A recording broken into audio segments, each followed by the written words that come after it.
Bienvenue dans ce tout premier épisode du podcast Holistique, un podcast pour te guider à guérir, t'aligner et rayonner. Je suis Anna Mercoiré, naturopathe, praticienne Ayurveda, Reiki, prof de yoga et je suis spécialisée en inflammation chronique et en équilibre hormonal. Aujourd'hui, j'ai décidé dans cet épisode de partager mon histoire. L'histoire d'une personne qui a vécu une transformation totale et radicale. Je suis passée de plusieurs pathologies chroniques à la pleine santé, d'un mode de vie parisien dans la finance, très stressant, à une reconversion dans le bien-être et un mode de vie plus apaisant. Et ce podcast, il est pour toi si tu es une femme fatiguée, épuisée, non entendue, non comprise, avec potentiellement des signes de déséquilibre dont tu as du mal à déterminer la cause ou même à venir à bout, ou tout simplement que tu mènes une vie dans laquelle tu ne te sens pas totalement satisfaite malgré le fait que tu coches toutes les cases. Mon histoire commence il y a longtemps, quand j'avais à peu près 15 ans, c'est-à-dire la première fois que mon corps m'a envoyé un signal de déséquilibre fort. Quel était ce signal ? J'ai fait une infection au niveau du rein quand j'avais 15 ans. J'ai été hospitalisée plusieurs mois et cette hospitalisation a abouti à plusieurs opérations jusqu'à l'ablation d'un de mes reins. À ce même moment, et c'est important d'en parler parce que c'est ça qui a défini beaucoup le reste de ma vie, qui a énormément impacté le reste de ma vie, à ce moment-là, mon père a été diagnostiqué d'un cancer de stade 4. Et il est mort à peu près moins de 2 ans après. Cet épisode a été très traumatique pour moi, dans le sens où j'ai vu quelqu'un souffrir de la maladie et aussi souffrir des traitements. Suite à ça, suite au décès de mon père, malheureusement, j'étais jeune et j'ai pas réussi à gérer correctement mes émotions. J'ai pas réussi à faire mon deuil, à prendre le temps dont j'avais besoin. Et au contraire, je me suis jetée dans la suite en mode « Ok, la vie continue, il faut y aller ». Donc, je suis partie faire mes études. Donc, j'ai enchaîné 2 masters, la Sorbonne, HEC, et ensuite me voilà partie à Paris dans un rythme effréné de la vie parisienne et dans le domaine de la finance, donc rythme effréné aussi, très masculin, très yang, basé sur la performance. Et donc là, j'ai mis toute mon énergie dans ma carrière, dans mon évolution, dans mon travail. Parce que j'étais persuadée à ce moment-là que c'était ce que je voulais. Or, je m'étais jamais arrêtée, je m'étais pas posée un instant pour vraiment savoir ce que je voulais. J'avais pas géré mes émotions. Et d'ailleurs, pour dire à quel point je n'avais pas géré mes émotions, c'est que j'avais pleuré le jour de la mort de mon père. Et ensuite, pendant 10 ans, j'ai été bloquée. Et il était impossible pour moi de verser une seule larme. J'avais vraiment un gros blocage. Donc petit à petit, forcément, toutes ces émotions refoulées, le stress, la pollution, le rythme de vie, ce sentiment de vide, malgré le fait que j'atteignais tous mes objectifs professionnels, personnels, j'étais bien entourée, et j'avais quand même cette impression de vide et des symptômes de déséquilibre qui commençaient à s'aggraver. Ça a commencé quand j'avais 28 ans, où le médecin m'a dit que mon rein, celui qui me restait, commençait à être vraiment fatigué et donc m'a envoyé à l'hôpital américain pour voir un urologue. L'urologue m'a expédié au bout de 10 minutes. Il m'a juste dit « Le rein est foutu, il n'y a rien à faire, on se revoit dans 2 ans pour la dialyse ». Et je me suis retrouvée sur le trottoir de son cabinet, toute seule, en larmes. J'étais vraiment anéantie et je me suis dit « C'est pas possible qu'il n'y ait rien à faire en fait et qu'à 30 ans, même pas, je sois sous dialyse ». Donc, c'est à ce moment-là que j'ai commencé à me former à la naturopathie, à la médecine chinoise, à la sophrologie, pour vraiment essayer de préserver mon rein le plus possible, grâce à une nutrition hypoprotéinée, grâce à beaucoup d'hydratation, en essayant de gérer un peu mieux mon stress. Ce n'était pas encore très efficace. Mais voilà, en tout cas, j'essayais, j'ai mis en place plein de choses et ça a réussi quand même à stabiliser mon rein. Mais avec le temps, j'ai continué à développer d'autres symptômes. C'est surtout des symptômes que j'avais déjà et qui se sont aggravés. Il faut savoir que j'avais pris la pilule Diane 35 pendant plus de 15 ans. Et avec toutes les histoires qu'il y a eu autour de Diane 35, Forcément, au bout d'un moment, j'ai dû l'arrêter parce qu'il y avait énormément de risques. Donc, j'ai arrêté la pilule, sachant que j'avais déjà essayé auparavant et j'avais tenu un seul mois parce que j'avais des épisodes dépressifs, beaucoup d'acné. Vraiment, je me sentais vraiment pas bien. Donc là, je l'arrête et je me dis, cette fois-ci, je vais essayer de tenir. J'ai mis en place une bonne hygiène de vie, j'ai la naturopathie, etc. pour m'accompagner. Malgré tout ça, mes symptômes se sont aggravés. Mon acné s'est aggravé parce que j'avais quand même de l'acné sous pilule, mais beaucoup moins. Là, l'acné s'est aggravé. J'ai fait face aussi à l'alopécie, à la fatigue chronique. Mon corps était littéralement en mode épuisé. J'avais 7 de tension. Pendant plus d'1 an, j'ai eu 7 de tension. Donc c'était vraiment un niveau d'épuisement assez profond. Et je souffrais aussi de résistance à l'insuline et d'anxiété chronique. Juste avant que je parte à Bali, je faisais une crise de tétanie musculaire par mois. J'avais le haut du corps totalement paralysé. Et j'enchaînais des séances d'ostéopathie pour rebouger malgré le fait que mes muscles étaient hyper tendus. Donc voilà, et pas de diagnostic fait. Pendant 5 ans, j'ai pas eu mes règles et je voyais plein de spécialistes partout en France. Je payais des experts avec des dépassements d'honoraires, des examens extravagants pour voir en fait ce qu'il y allait pas, pourquoi je n'avais pas mes règles. Et on m'a dit que c'était psychologique, que c'était le stress, que c'était trop de sport, que ça allait revenir, etc. En attendant, c'était peut-être psychologique, mais physiquement, il n'y avait rien qui se passait, j'avais toujours pas mes règles et je savais à quel point c'était dangereux sur le long terme pour la santé d'une femme de ne pas avoir ses règles. Et jusqu'au jour où j'étais tellement fatiguée, ma tension était tellement basse, j'étais à bout. J'avais cette lourdeur sur la poitrine depuis plus d'1 an qui m'empêchait littéralement de respirer correctement.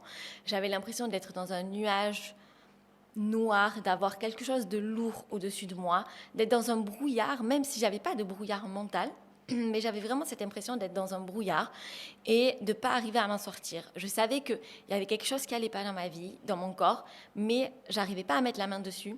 Et je me sentais tellement coupable de ne pas être heureuse, alors que j'avais travaillé pendant 12 ans pour avoir tout ce que j'avais et j'avais atteint tous mes objectifs. Et donc, je ne comprenais pas pourquoi je n'étais pas plus épanouie que ça et je culpabilisais. Un jour, j'étais trop épuisée, j'ai fini aux urgences. Et là, j'ai croisé un gynécologue et qui m'a posé des questions sur mes symptômes et dont mon aménorrhée depuis 5 ans, mon acné, etc. Et il m'a dit, ah ben c'est pas compliqué, t'as le SOPK. Il m'a prescrit des examens pour vérifier ça et j'ai enfin été diagnostiquée après 5 ans d'errance médicale et après plus de 15 ans de pilules contraceptives de Diane 35. Suite à ça, forcément, c'était un gynécologue. Donc, il m'a quand même prescrit la pilule pour masquer les symptômes. Moi, une fois que le diagnostic avait été fait, vu que j'étais déjà formée à la naturopathie, je savais du coup globalement quoi faire, déjà ce que c'était le SOPK. Et donc, j'ai décidé en fait de ne pas prendre la pilule et de me soigner par moi-même. J'ai compris que le sport que je faisais, qui était du sport trop intense, je courais, je faisais du running, de la muscu, j'ai arrêté tout ça, je me suis mise au yoga, même si j'avais déjà essayé plusieurs fois et que c'était vraiment pas mon truc. Forcément, quand on est très agité, en fait, on a du mal à faire quelque chose qui est doux, alors que c'est justement ce dont on a besoin à ce moment-là. Et donc là, je me suis vraiment forcée à aller au yoga. Heureusement, j'ai rencontré un prof qui était super, et qui m'a fait aimer le yoga, tellement qu'après le premier cours de yoga, je me suis dit « Ah, j'aimerais trop partir à Bali ». Je ne sais pas pourquoi j'avais Bali dans la tête, pour faire une retraite de yoga. Donc, je commence à chercher les retraites, etc. Et je vois que le prix d'une semaine de retraite de yoga, c'est le même prix qu'une formation d'1 mois de yoga. Je ne voulais pas du tout, à ce moment-là, devenir prof de yoga, mais je me suis dit, 1 mois de pratique contre 1 semaine pour le même prix, autant faire 1 mois et rester plus longtemps à Bali. Donc 6 mois après, me voilà partie à Bali pour faire du yoga, mon yoga teacher training. À ce moment-là, quand j'arrive à Bali, je suis arrivée à un niveau d'épuisement psychologique et physique qui était assez impressionnant. Vraiment, j'en pouvais plus. J'avais du mal à respirer, j'avais tout le temps les larmes aux yeux, même si j'avais ce blocage où j'arrivais pas à pleurer. Voilà, je sentais qu'il y avait vraiment quelque chose qui allait pas. Et du coup, j'étais désespérée. Et malgré le fait que je sois hyper cartésienne, j'avais fait un bac S, puis une carrière dans la finance quand même, j'ai décidé d'aller voir une guérisseuse. Parce que j'étais désespérée et que personne trouvait des solutions. pour tout ce que j'avais. J'avais aussi des sueurs nocturnes quasi toutes les nuits et personne ne savait m'expliquer à quoi c'était dû et surtout comment régler ça. Donc je vais voir la guérisseuse et cette guérisseuse, forcément elle me dit que j'ai de l'anxiété. Donc elle a réussi à m'enlever ce poids que j'avais sur la poitrine et à dissiper le nuage dans lequel j'étais. C'est comme si j'étais dans vraiment dans un nuage en fait sombre et que d'un coup la lumière était réapparue, que j'avais à nouveau le souffle. J'ai senti quelque chose sortir de ma poitrine qui était très très lourd. Et aussi, elle m'a mis les mains sur le bas du ventre et elle m'a dit « Là, tu as un problème de santé, tu es malade, c'est grave, mais ça va aller parce que tu es une guérisseuse et tu es capable de te soigner toi-même. » À ce moment-là, je pensais qu'elle parlait du SOPK. Mais cette expérience à Bali, du coup, a changé ma vie parce que j'y ai découvert l'énergétique. J'ai découvert après que lorsque j'avais ressenti les énergies durant cette session avec la guérisseuse, c'était en réalité des chakras que j'avais ressentis, mais à ce moment-là, je ne savais pas du tout ce que c'était les chakras. Et j'ai aussi découvert durant mon yoga teacher training l'Ayurveda. Et en fait, quand j'ai découvert l'Ayurveda, j'ai enfin compris mon corps. J'ai enfin compris la cause de mon SOPK. Et j'ai compris pourquoi, malgré une hygiène de vie que j'avais qui était saine, j'avais toujours des symptômes du SOPK. Et donc, quand j'ai compris ça, j'ai commencé ma formation en Ayurveda, bien évidemment. Mais du coup, en 2 mois, j'ai régulé mon SOPK et je n'avais plus de symptômes de SOPK.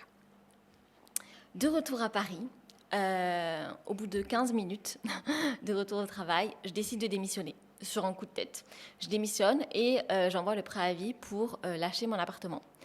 Et là, comment j'ai su en fait que c'était la bonne décision, tout simplement, parce que j'étais tellement soulagée, j'étais tellement heureuse.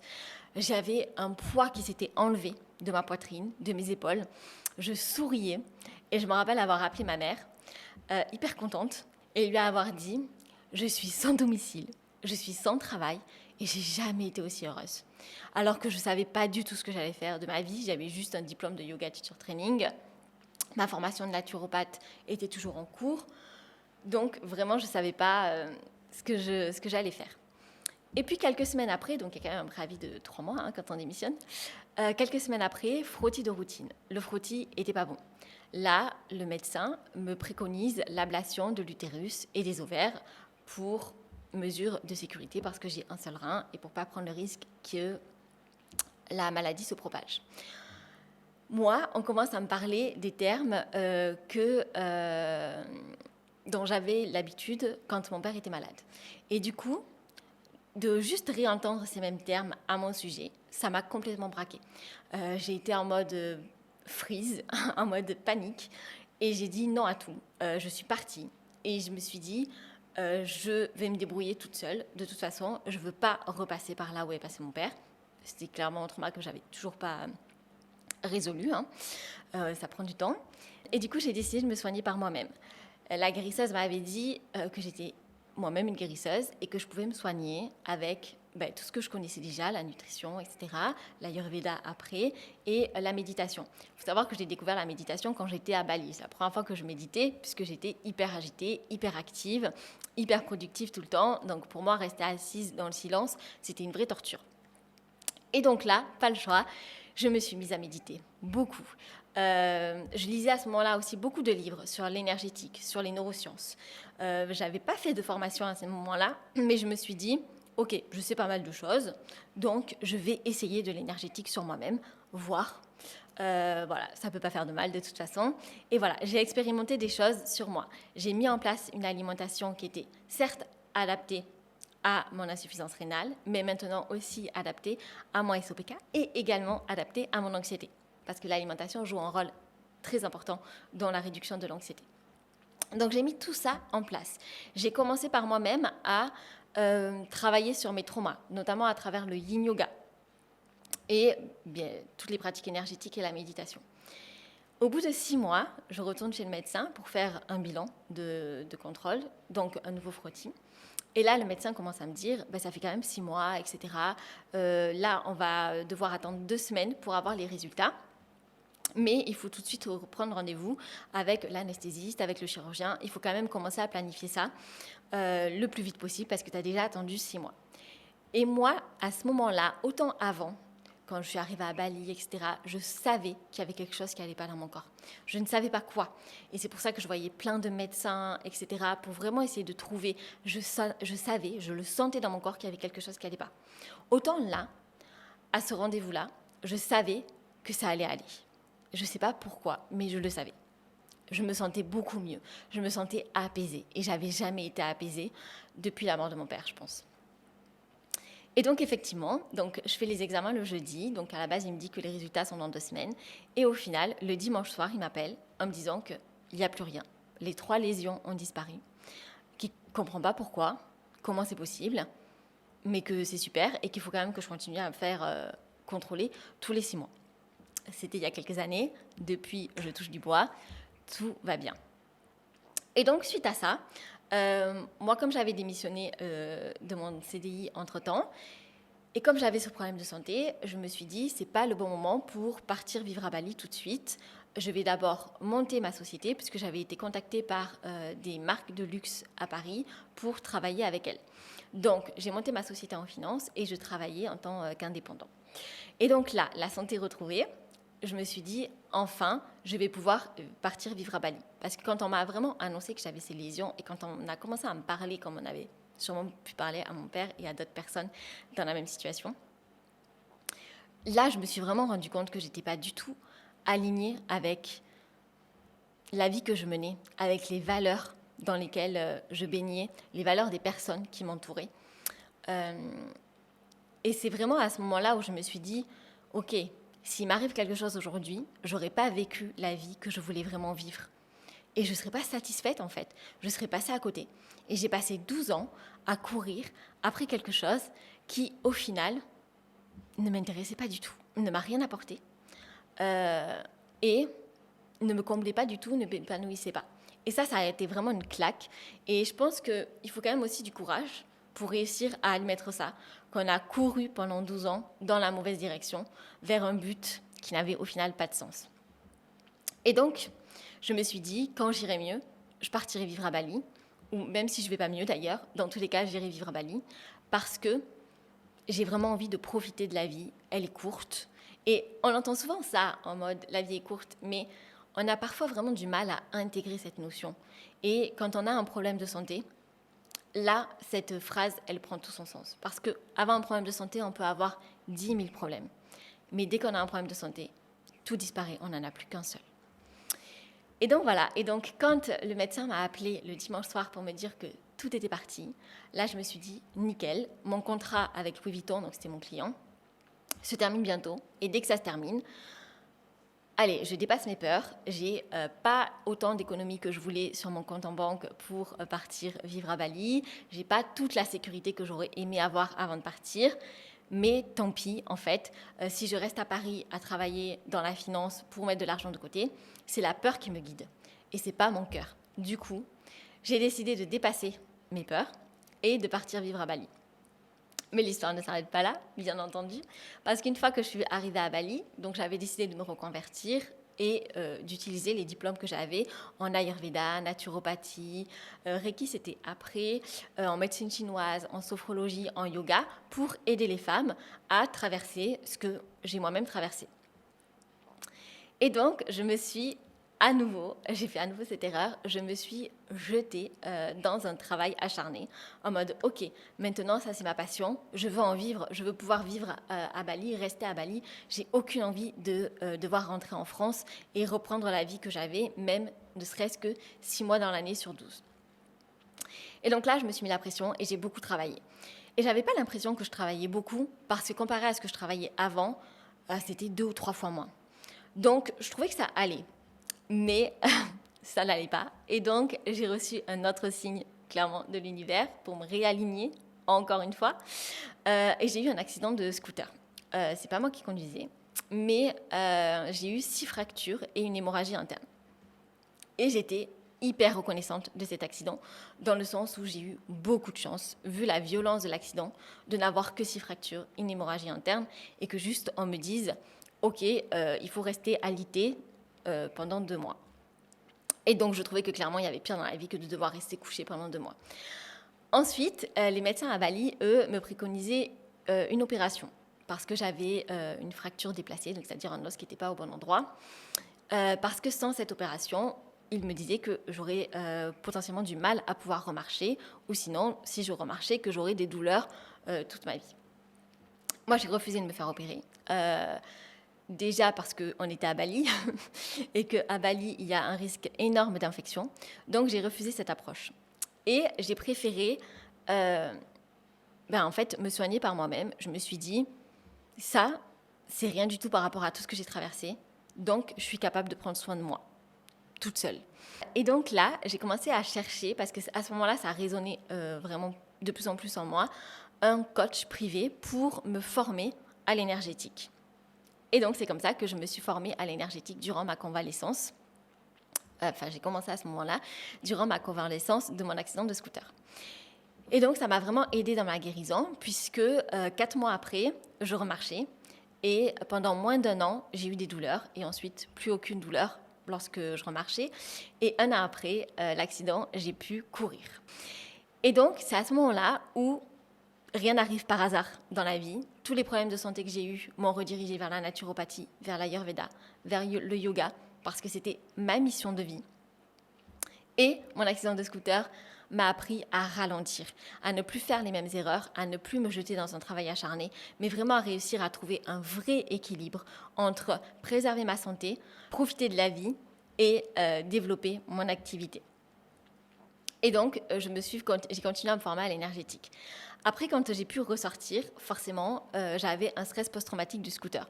C'est-à-dire que juste je marchais dans les rues de Bali et juste de voir un scooter, je faisais une crise de panique, ce qui n'est pas très pratique à Bali.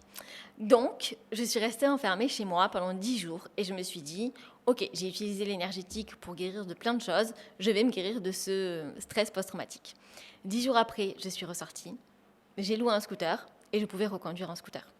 Toute cette histoire, c'est pour vous dire à quel point c'est OK de ralentir. C'est OK de s'écouter.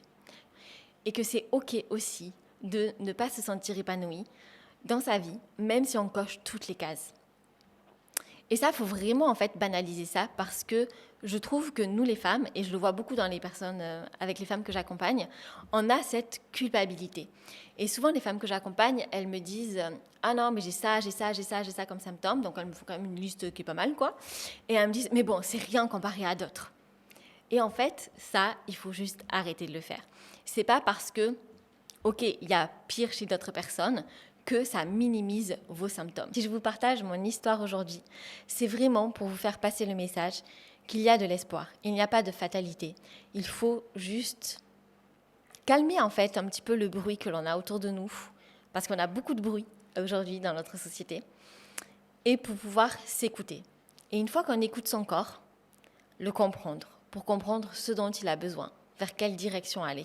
Merci de m'avoir écouté aujourd'hui. Si cet épisode t'a plu, n'oublie pas de liker, laisser un commentaire avec peut-être des idées de prochains épisodes, de partager cet épisode à quelqu'un que ça pourrait aider, qui est dans une phase difficile, et encore de t'abonner pour ne pas louper les prochains épisodes.